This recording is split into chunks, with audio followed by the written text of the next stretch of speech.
Two interesting shilas. Someone texted me just mamish a few minutes ago. Came home late. It's already after Alois HaShachar. That means it's already after dawn. He wants to know if he could still light. So the halacha is, in Shulchan Aruch it says that the Zman of Adlaka is until Alois HaShachar. The actual premise of lighting is all based on when is it that there's going to be Pirsum Anis, the publicity of the miracle.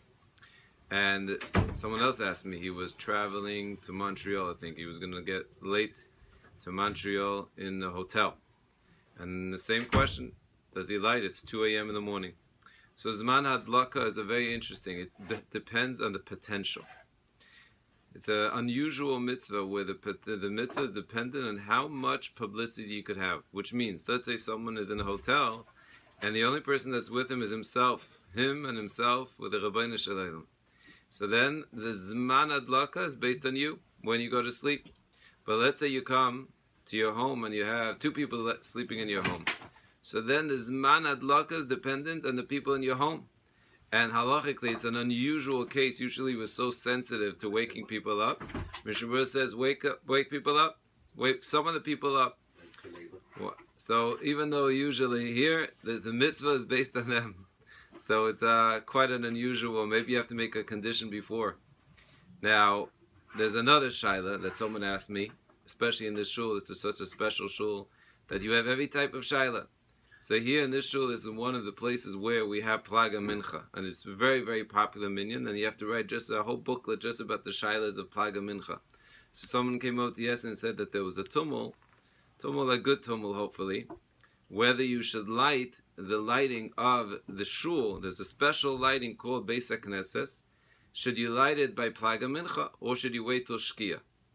Now, the person that was arguing was saying, why would you light it by Plaga Mincha? Plaga Mincha is a b'di'evid zman. Really, that's the best time is to light first according to Shulchan Aruch Tzeisak Chavim. According to other Rishonim, Mishkias Achama. Plaga Mincha, which yesterday I think was around 3:36, and quite a few people asked me, I told them, if the only time you could light Taka is Plaga Mincha, someone's flying, etc., the Shulchan Aruch says you could do it. Vavad Yosef writes you shouldn't even make a bracha because it's so b'di'evid. But in the shul, it would sound a little bit strange.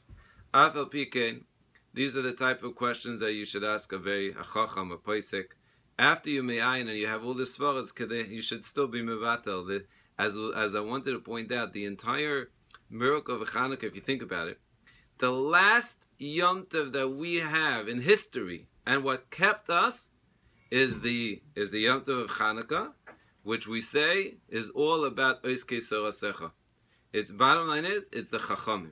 And so many times, especially in today's world, ein chadash tachas Hashemis. Besides the Plaga Mincha shaila, which we ended up, I felt that based on the psak of the Shulchan Aruch, that there's an inyan, a separate mitzvah to be mefalsim and publicize the miracle. Plaga Mincha, there are many, many people that come, and therefore, one Shulchan Aruch says that there's an inyan to light in shul. I felt like that, and I double checked with my Rebbe. He also passing like that.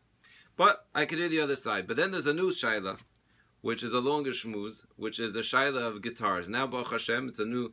People think it's a new thing that to pull the guitar and play Hallel with the guitar, sing Hallel with the guitar.